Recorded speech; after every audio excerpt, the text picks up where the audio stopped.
Señoras y señores, ¿qué tal? ¿Cómo están? Saludos, bienvenidos a una nueva edición de la entrevista del día, aquí en Lancelot Televisión. Va a ser la primera entrevista del año, la última del año 2013 fue con Pedro de Armas. Hoy tenemos una entrevista especial, o al menos yo la voy a sentir, y espero que sea una entrevista muy entretenida, porque la siento, porque además se la voy a hacer a un amigo, es un joven mamá periodista que yo creo que en poco más de un mes y pico, se va a cumplir un año desde que partiera a tierras sudamericanas. Concretamente hablamos del amigo Tomás López, al que tengo el gusto de saludar. ¿Cómo estás, amigo? Buenos días. ¿Qué tal, Sergio? Muy buenas. Bueno, pues es un placer. Un placer para mí también estar contigo y estar en esta tele y con la audiencia de Lancelot, una tele a la que tengo mucho cariño. Bueno, te nos fuiste primero para confirmar, ¿fue en marzo o en abril? No recuerdo. En marzo, el 3 de marzo salí de Barajas y el 4 de marzo llegué al aeropuerto de Lima. Bueno, ahora estás de vacaciones aquí. Sí, a Navidad toca. ¿Desde cuándo estás? Desde el 21 de diciembre. 21 de diciembre, y te nos vas mañana pasado, ¿no? El Día de Reyes, el 6 de enero. ¿A tú qué regalo es? Te entrarán los Reyes. No, regalo buenísimo. No, sí, regalo buenísimo. Más de uno te envidia. Yo te envidio. En este caso de tu partida hacia Lima, que es la capital de Perú. Bueno, yo te imagino metido en ese avión. Yo no sé si era un avión cargado de españoles o cargado de peruanos. Pero te imagino metido y aterrizando en ese aeropuerto de Lima. ¿Cuál fue tu primera impresión? Llegas muy temprano, en cuanto a cuánta gente había, más o menos era mitad y mitad. Ahora cuando he venido, como es Navidad y hay muchísimos españoles viviendo en Lima o en el Perú en general, casi todos los que volvían a Madrid eran españoles.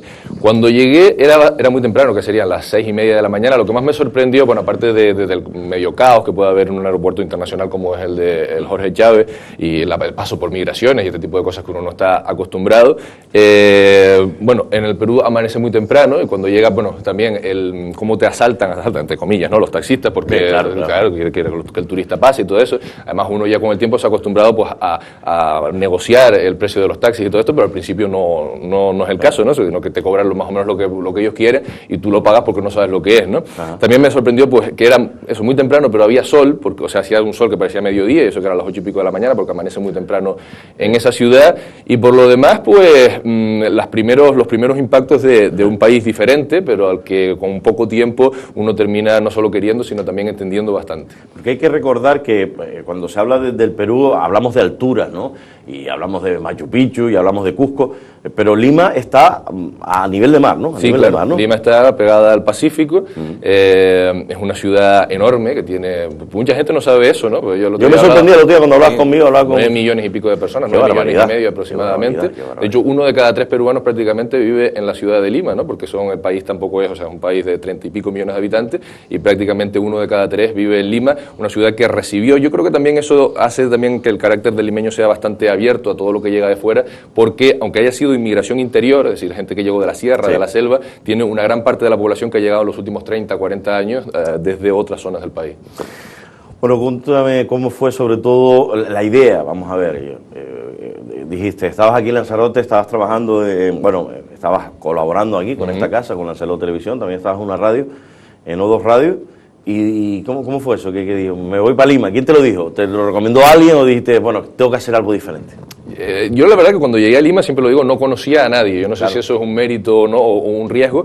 Tampoco tanto, porque yo iba con unos ahorros. O sea, lo duro es cuando, por desgracia, gente de este país, ¿no? O gente canarios que he conocido, que tienen que irse un poco mucho más a la aventura de lo que me fui yo. Yo me fui porque tenía la seguridad, bueno, no sé si tú me la confirmas o no, pero sí, la seguridad de que lo que estaba haciendo aquí en Lanzarote, pues si regreso más o menos, ¿no? Es un sitio pequeño, conoces a la gente y tienes la oportunidad de volver, pues a lo mejor, pues, a un medio de comunicación, a una radio, a colaborar. Pues mira, hoy por ejemplo estoy aquí, ¿no? Pues decir, seguimos manteniendo el contacto porque estamos ahí, ¿no?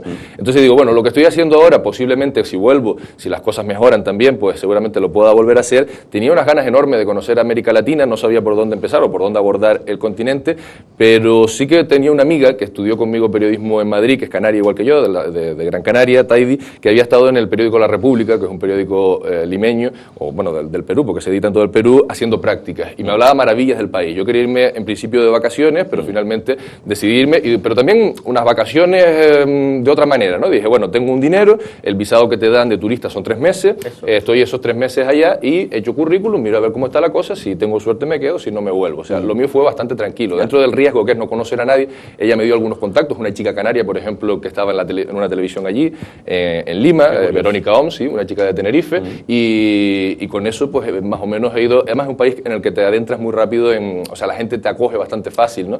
Yo casi creo que es más difícil, por ejemplo, irte a Alemania, donde el idioma es diferente, donde la gente es más fría que a un país como el Perú.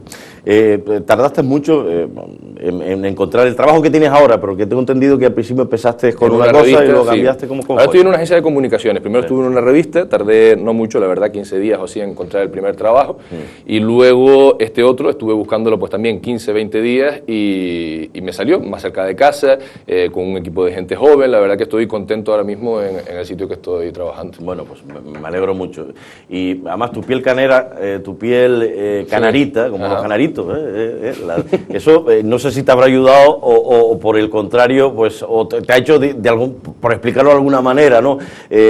Parecerte, digamos, a todo lo que rodea a un pueblo que además es un pueblo, además que creo que bastante cariñoso, ¿no? Sí, a ver, en cuanto a rasgos, es verdad que seguramente ayuda porque no soy el gringo. Los rasgos y la forma de hablar. Y también, la forma de hablar, porque es diferente. O sea, primero no soy el gringo, ¿no? Porque allí llama mucho la atención una persona rubia, no hay demasiado, aunque sí los hay, porque el Perú, aunque tengamos esa imagen, la inmensa mayoría de la población es andina, ¿no? Que es lo que se conoce como la etnia andina, o sea, personas con un fuerte carácter racial indígena, ¿no? Con rasgos indígenas, pero luego, por otra parte, es un país muy diverso. Allí se dice, hay un dicho que es algo así como el que no tiene de inca tiene de mandinga, en el sentido de que quien no tiene de indio tiene de negro, y el que no tiene de chino o tiene de japonés, porque también hay una presencia importante, o de alemán, porque yo tengo amigos que son de apellido Keller y son peruanos, ¿no? Así que es mezclado, pero es verdad que uno seguramente siendo canario, yo no sé si tanto por rasgos o por acento, sino también porque entendemos muchas cosas. Tenemos una historia, aunque sean culturas diferentes, una historia de paralelismos, ¿no? Cierto, o sea, nosotros nos conquistaron en un año, en el año 96 terminó la conquista de Canarias, 1496, y 30 años más tarde estaban los mismos, los españoles, conquistando el Perú.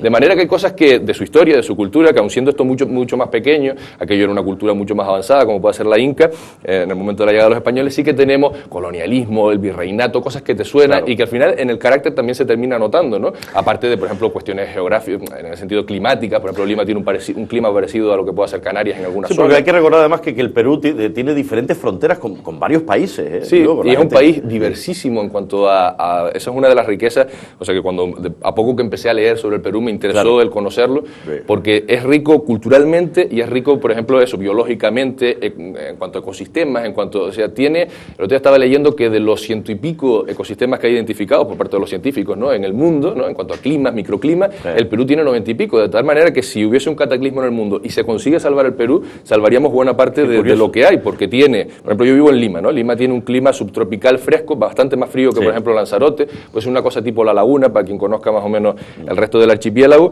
pero luego te vas hacia el norte y se despeja, de manera que tiene un clima bastante parecido a lo que puede ser Canarias en verano.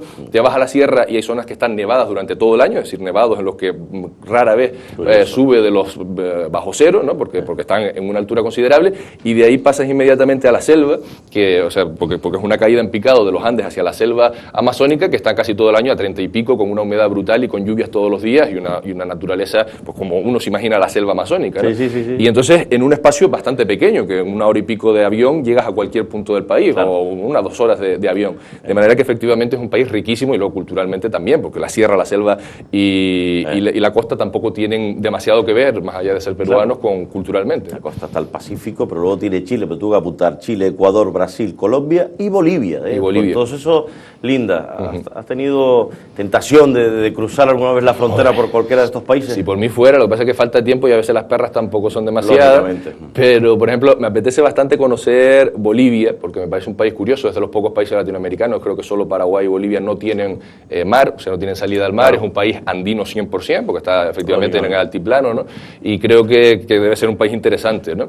Después de haber conocido Perú, seguramente que Bolivia es todavía un paso más en cuanto a auténtico, ¿no? Está claro. Está claro. Antes me hablabas de japoneses, Fujimori, que tenía evidentes rasgos japoneses, y también la sangre, ¿no?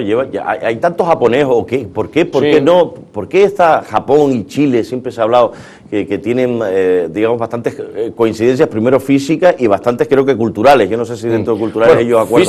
Física. Física, dicen los rasgos, sobre Claro, todo, no. los ojos rasgados. Claro, porque la raza o la etnia andina tiene esos rasgos porque en el fondo, o sea, la gente que pobló el continente americano venía de Asia, ¿no? cuando llegaron, lo que pasa es que luego se apartó.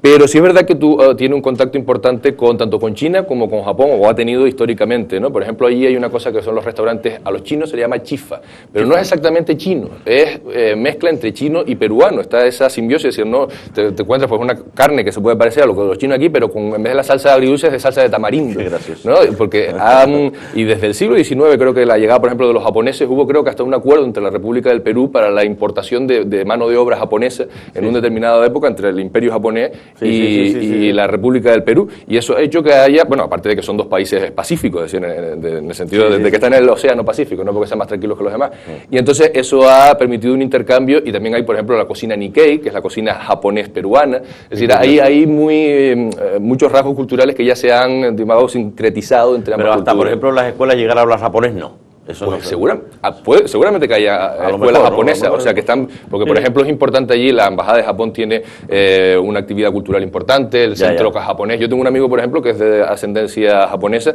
y que tiene mucho vínculo con la comunidad japonesa, porque además guardan cierta, no creo que él hable, o sí, creo que habla algo de japonés, no sé si fue a un colegio japonés o no, pero sí hay contacto. Y tú dices, yo soy conejero, y ¿Y eso qué es eso? No, isleño, no sé si isleño, el término más bien se puede utilizar más en Cuba, ¿no?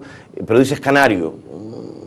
Saben, vamos a ver, no tienen por qué saberlo, pero es que somos un archipiélago muy pequeñito en comparación con los claro, países que hay allí. Y es comprensible, como si a quien le dices aquí, no sé, soy de las Galápagos, habrá gente que lo ubique y otra que no que está muy cerca, por cierto. Yo sí tengo la costumbre, no, o sea, a mí no me sale, sinceramente nunca me ha salido el decir soy español cuando me pregunten.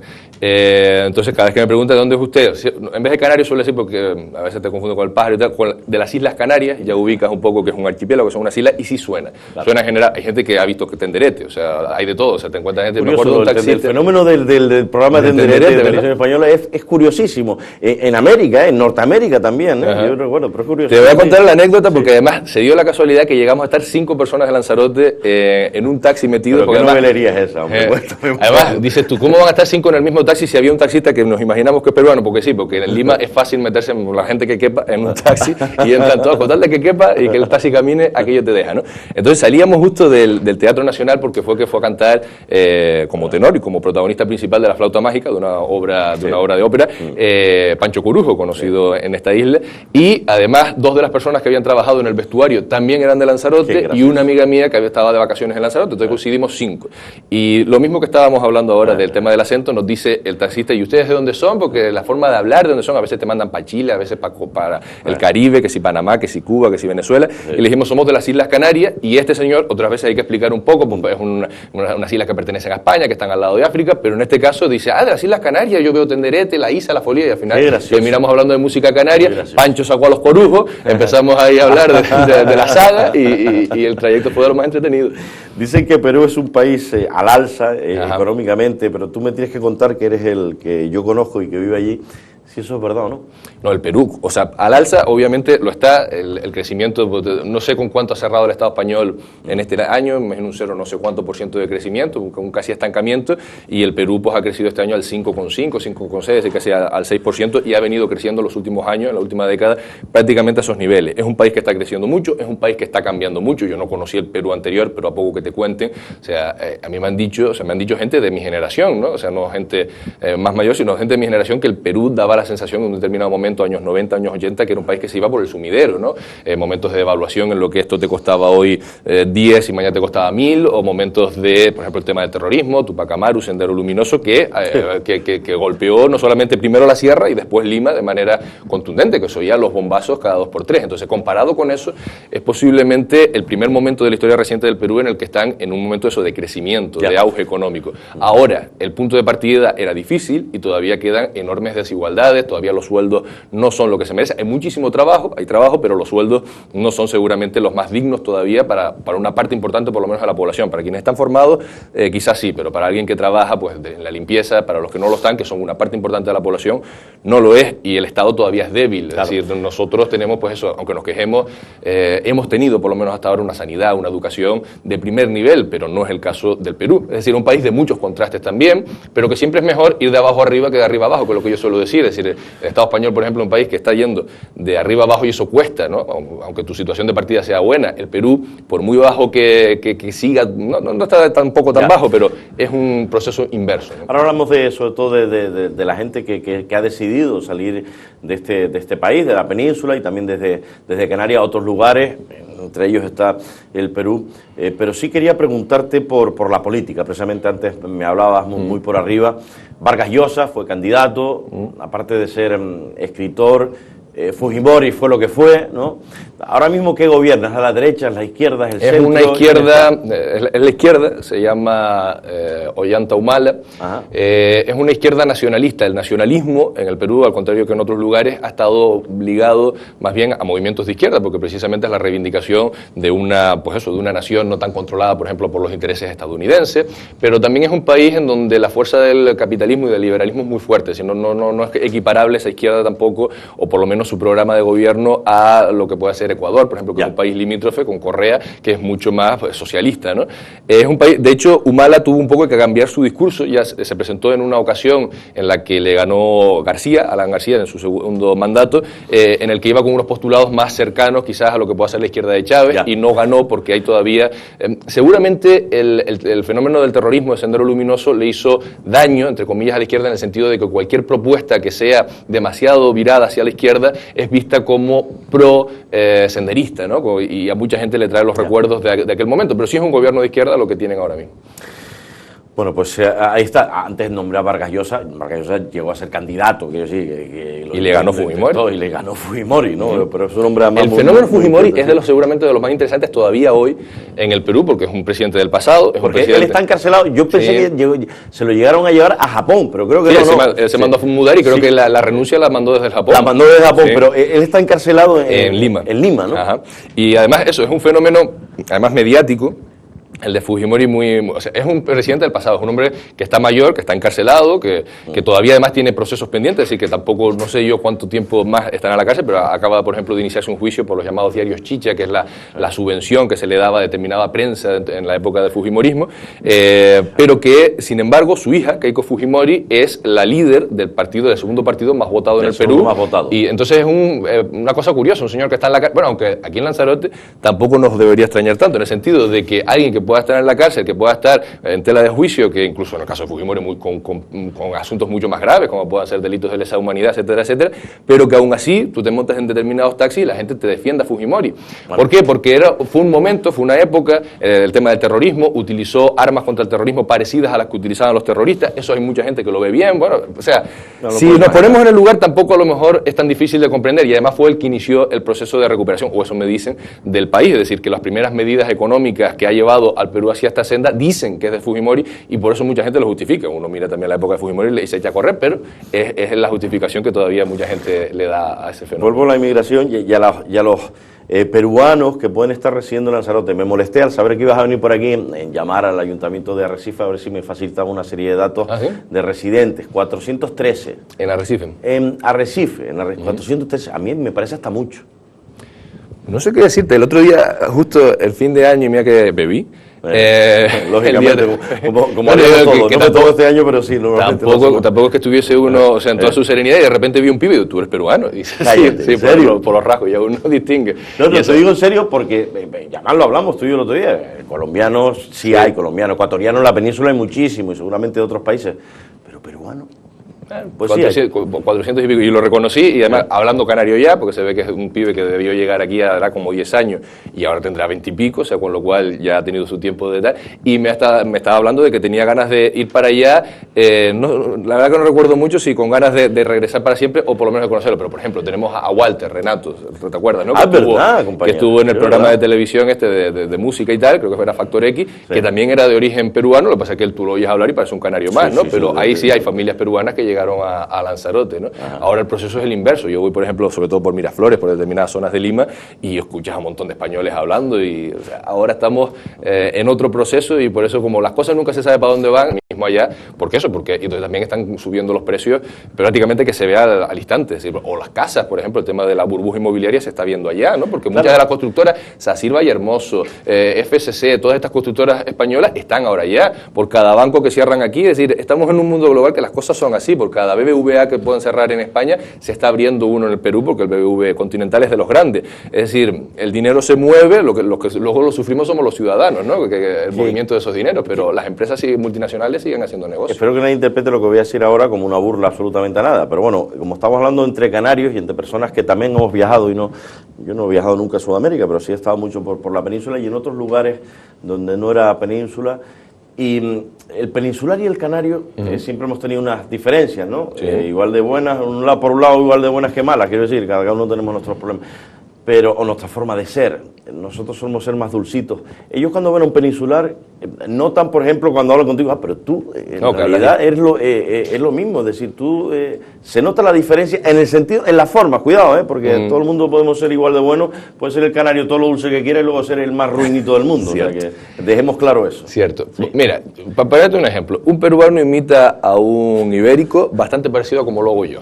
¿Sí? Cuando me dicen, pero es que tú no hablas español, digo, no, efectivamente no lo hablo. Así o sea, es, claro, cuando imitan al ibérico lo hacen parecido a como lo hacemos nosotros. Es verdad que seguramente, mira, nosotros compartimos, te lo decía antes, ¿no? Una historia paralela que nos hace entender muchas cosas. Claro. Hasta hace poco, por ejemplo, o cuando tú escuchas muchas veces a los peruanos decir que en el Perú existe un complejo, que tienden a pensar que todo lo de fuera es mejor que lo que han tenido allí. En parte lo entiendes porque tú has vivido con las diferencias que podamos tener, que son muchas cosas parecidas en esta tierra. Es decir, aquí también durante mucho tiempo creímos que para salir en un medio de comunicación teníamos que hablar de aquella manera, claro, y por lo tanto estábamos minusvalorando lo nuestro, lo propio. Entonces hay una serie de cosas que nos entendemos y luego compartimos también un sustrato, es decir, ¿qué te digo yo? Desde la música, ¿no? Es decir, en Canarias se ha oído boleros o se ha oído salsa de toda la vida y tú vas para allá y las canciones que yo escuchaba en Yaiza cuando era pequeño en la verbena son las mismas que me siguen poniendo allá. Claro. No digo títulos para no reírnos aquí todos, pero vamos, las canciones de Pachanga son las mismas. Hay mucho verbenero, hay vídeos realmente que rulan por YouTube, pero allí serán, y lo mismo harán ellos en YouTube y verán los de aquí, los de La Gomera, es decir, lo mismo. La Gomera, por ejemplo, cuando tú escuchas la Guamampi, cuando escuchas Gomeray, ¿qué música es? Es cumbia esencialmente, hay mucha cumbia. La música por excelencia que se escucha sobre todo en las zonas, en los barrios, pero no en los barrios, o sea, ha llegado a todas las estratos sociales de Lima, es la cumbia con rasgos andinos, es decir, le ponen un toque de cultura propia también, se llama cumbia tropical andina, pero también, o sea, dices tú, esto me suena de haberlo escuchado, y entonces ese sustrato común hace que te sientas mucho más cercano y que cuando yo la Amazonía y de repente estar tomándote algo por la noche, la gente abierta en el sentido de que es un sitio con calor, la gente se saca la silla a la puerta de la calle desde que son las 6 de la tarde y cae, y de repente un montón de murciélagos alrededor, o un monito cuando salía poco, es decir, es impresionante y es impactante. Fui a Machu Picchu, que está en la sierra es otro mundo. ¿Es cierto que te asfia o no? Hombre, ¿O te falta oxígeno? El Cusco, que es la ciudad seguramente más cercana a Machu Picchu, está a 3.000, está casi como arriba del Teide, digamos, a 3.000. El Teide tiene 3.718, pues Machu Picchu estará a 3.300, 3.400. Bien. Yo no noté nada, pero será porque uno va a gimnasio. No sé. Claro, porque que tiene, o sea, que a mí seguramente me asfixiaría. No, tampoco será. A ver, rápidamente, antes, porque es que me habla del ambiente. A ver, el ambiente quiere decir, yo podía salir, porque te iba a preguntar por Lima, pero esas 2 o 3 Limas que pueden existir. Sí, Lima son muchas ciudades. ¿Cuánto me diste? 9,5 millones de habitantes. ¿Dónde metes a 9 millones? Me imagino que el arrabal existirá, que el barrio pobre existirá, claro, que el suburbio existirá y luego el contraste existirá. Venga, vamos por partes. Primero Lima, luego hablamos de las noches en Lima o donde fuera, y luego concluimos con una última cosita. Venga, háblame de Lima. Bueno, Lima es, como estábamos diciendo, varias ciudades a la vez. Eso de que sean 9 millones y pico de habitantes, no es que sean varias ciudades porque estén separadas, sino que juntas hay muchas realidades muy cercanas, ¿no? Tienes, por ejemplo, la Lima de Miraflores, que es un barrio, como se dice allá, pituco, que es como diríamos aquí, pijo, ¿no? Sí. Que puede parecer cualquier ciudad, no solo latinoamericana, sino del mundo, o sea, que yo puede ser perfectamente Fariones o puede ser Madrid, en el sentido de que notas el nivel de vida, hay mucho turismo, hay mucho gringo, mucho extranjero, mucho norteamericano, europeo, etcétera, etcétera, y está al lado del mar. Tienes, por ejemplo, Barranco, que es donde vivo yo, que es una zona más bohemia, era lo que era el balneario de Lima, con mucho patrimonio histórico, pero luego hay otra Lima alrededor de todo eso, que todavía son los millones de personas que viven en un nivel todavía de pobreza, o por lo menos que están incorporándose, ¿no?, al desarrollo. O hay barrios, como te contaba el otro día en la radio, sí, como puede ser Los Olivos, que hace 20 años era una zona pues también en la marginalidad, o por lo menos que se había montado a partir de la llegada de gente desde la sierra, etcétera, etcétera, era que algunos montaban con sus esteras, y era, pues eso, zona casi de chabolismo, a que ahora han aprovechado el auge del país, del Perú, y que son seguramente de los barrios más pujantes, donde te montan los centros comerciales más grandes, pero la gente sigue viviendo quizás en las mismas casas o con las mismas fórmulas con dinero, porque tampoco quieren perder su modo tradicional de vida, ¿no? Entiendo. Entonces es una diversidad que también enriquece a uno que llega de fuera, aunque le gustaría que determinadas realidades, como puede ser ver a los niños todavía, se ve niños vendiendo en las calles, etcétera, etcétera, no existan, pero también eso enriquece la enorme diversidad de una ciudad como es. Pero tu familia tiene que estar, como la estaría la mía, si me fuera a una ciudad donde existen esos contrastes. ¿Eres atrevido? No, yo no. Atrevido en el sentido de decir, vamos a ver, voy a actuar. A lo mejor habría que tener miedo, yo no lo sé, no, yo creo que nunca he aterrizado, yo no sé. Precaución y dos dedos de frente, pues de repente me puede pasar algo. Porque ¿no? Pero eso que va por líneas, es decir, tú vas en una guagua, por ejemplo, una guagua, y tienes que cruzar algún barrio para pasar a otro en el que esté mejor. No suele, pero por ejemplo, el centro de Lima, que es el centro histórico, tiene a determinadas horas movimiento, porque tiene un patrimonio brutal. Cuando descubran, no, porque descubierto está, pero cuando se ponga al día, digamos, todo ese patrimonio, está al nivel de cualquier ciudad europea, porque aquello fue capital del virreinato del Perú, y la catedral, el palacio de gobierno, etcétera, etcétera, son unas edificaciones y un patrimonio impresionante, ¿no? Pero a determinadas horas tú sabes que solo por determinadas zonas no deberías ir, o si vas, por lo menos no exageres tú, por ejemplo, te voy a poner un ejemplo, una anécdota, fui con familiares y de repente sacaron el móvil y empezaron a hablar de a cuánto estaba aquello en euros. No hagas eso, no hay necesidad, ¿no? Si eres un poquito espabilado, con sentido común y sabiendo lo que hace la cosa, no creo que haya que tener miedo, sino un poco de precaución. Mira cuánto, aquí hay un programa de La Sexta, que hablando el otro día contigo, creo que también viste algo, ¿sí?, sobre las cárceles, en muchas cárceles, en muchos lugares del mundo. Cuando tocó las cárceles de Perú y concretamente alguna de Lima, yo me quedé boquiabierto. Pero boquiabierto sobre todo por los incautos, porque la miseria y la crisis hace hacer muchas boberías, ¿no? Esto de irse allí, pues coger la cocaína de Bolivia o de la propia o del propio Perú y metérselo por todos los lados del cuerpo. Claro, la policía allí en muchas ocasiones está conchavada con la gente, los propios narcotraficantes, ¿no? Mientras paro al otro lo dejo pasar. Bueno, y hay cada desgraciadito que caía y se metía en las cárceles esas, ¿no? ¿Cómo viste ese programa? No lo vi, me lo contó mi madre asustada. De verdad, te lo digo, Ten cuidado, mi niño, cuando vayas por el aeropuerto. Creo que Fujimori está en una de esas, ¿eh? No lo creo. No lo creo, porque han salido imágenes y está en una cárcel además, o está medio medicalizado y no tiene nada que ver. Lo que pasa todavía en el Perú es que la fuerza del Estado es muy débil, es decir, estamos hablando de un Estado que hace 10, 15 años era casi inexistente. Así como hablas tú de eso, yo vi un reportaje de informe semanal de finales creo que era de principios de los 90, de cómo, por ejemplo, las cárceles de Lima, hasta esa época, estaban tomados por el propio Sendero Luminoso, es decir, que tú metías a la gente dentro, el Estado metía a los terroristas o a la gente de Sendero dentro de la cárcel, pero luego Sendero se quedaba con la cárcel y el Estado no tenía capacidad, o sea, y eso fue hace 20 años, de manera que todavía, por mucho que el país haya avanzado, el Estado todavía tiene debilidad, y si la tiene en Lima, imagínate en provincia, o sea, hay gente que muere de frío todavía en el Perú, en determinadas zonas de altura, ¿no? Entonces, pues me imagino que lo último que muchos estados miran es, por ejemplo, para sus presos, de manera que lo que menos se cuida, ¿no? Pues si todavía hay deficiencias en sanidad, en educación y en otras muchas cosas, imagínate cómo estarán los que no han sido estrictos con el cumplimiento de la ley, pues esas cosas todavía pasan.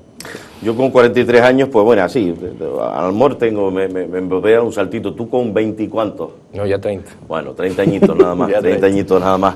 Estás lógicamente con fuerza, con ganas de seguir, no tienes un pasaje de vuelta, es decir, ahora te vas el lunes. Sí. ¿Estás feliz allí? ¿Estás tranquilo? Sí, yo estoy feliz porque, como siempre digo, lo mejor que tiene el Perú son los peruanos, y cuando cuando no falla la gente, con eso uno está relativamente no, bastante contento. De hecho, he estado 9 meses allá y sí, hombre, mi tierra, pero también como vivimos en este tiempo en el que a través de Facebook, de Skype, de todo, así, clac, clac, tienes a todo el mundo localizado. Yo cuando ahora me he vuelto, me ha dado la impresión que no he dejado de ver a mucha gente porque sé dónde están todos, sé cuándo está trabajando cada uno o dónde no lo está, o dónde, ¿no? Entonces más o menos te ubica. Yo sí tengo yo quiero volver, y además yo creo que todos, o sea, mucha gente me ha preguntado, ¿y tú me aconsejas ir? Tampoco digo váyanse todos, porque no, sinceramente, según uno tiene que planificarlo, lo tiene que hacer con cabeza. Lo que te decía antes, los sueldos allá todavía no son tan altos, sobre todo para gente que no está capacitada. Tengo muchos amigos. Pero aún así, donde tú trabajas, no es que tengas el sueldazo, pero pero dentro de la media no está mal, es decir, no es al contrario. De hecho, la media peruana puede ser, hablar de dinero está feo, pero puede ser casi la mitad de lo que yo cobro. ¿Pero por qué? Porque está trabajando en un sitio, pues eso, uno viene con una formación, con una experiencia, entiendo, y todo este rollo. Entiendo. Pero alguien que a lo mejor en un restaurante, en un supermercado, que es la masa de la población, pues si eres de allí sí, porque hay mucha solidaridad familiar, porque la gente se busca su chamba, como dicen ayer, su trabajito por fuera y todo eso, pero la cosa no es tan fácil, ¿no? Pero a todos los que se vayan, yo creo que una cosa buena es que se vayan para volver.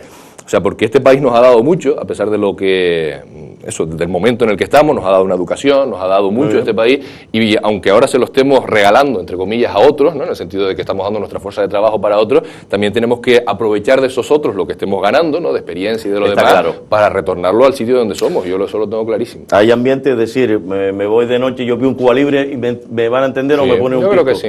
¿Qué es el pisco? El pisco sour sería con sabor. Ah, pisco sour. Claro, vamos a ver, el pisco es la bebida nacional del Perú, es un aguardiente de uva, y cuando pides, pues, si te bebes pisco solo te quema, o sea, porque es realmente fuerte. Entonces el pisco sour es yo la verdad que no sé ni lo que le pone, sé que tiene hasta clara de huevo, es curioso el combinado, pero eso sería, además tiene de muchos sabores, por ejemplo el maracuyá sour, que es con maracuyá, con sabores exóticos y tropicales. Aquí ya mucha gente está plantando el maracuyá, yo lo descubrí hace poco, lo planté, y es una fruta realmente... Es que si se da en Lima, seguramente que aquí tiene un clima bastante parecido. Lima, con la diferencia de que llueve todavía menos que en Lanzarote, pero tienen ríos en alguna zona, el Rímac mismo, pero tiene un clima bastante parecido al de la isla, un poco más fresco en el caso de Lima, pero bastante parecido en muchas cosas. Pues me da la sensación, yo lo intuía, que Perú es un gran país, y basta que tú también me lo cuentes y lo relates, y parece que le tienes mucho cariño, cosa que me alegra mucho, y además que tener el cariño y respeto, porque hay mucho confianzudo cuando se habla de Sudamérica, mucho confianzudo, sobre todo un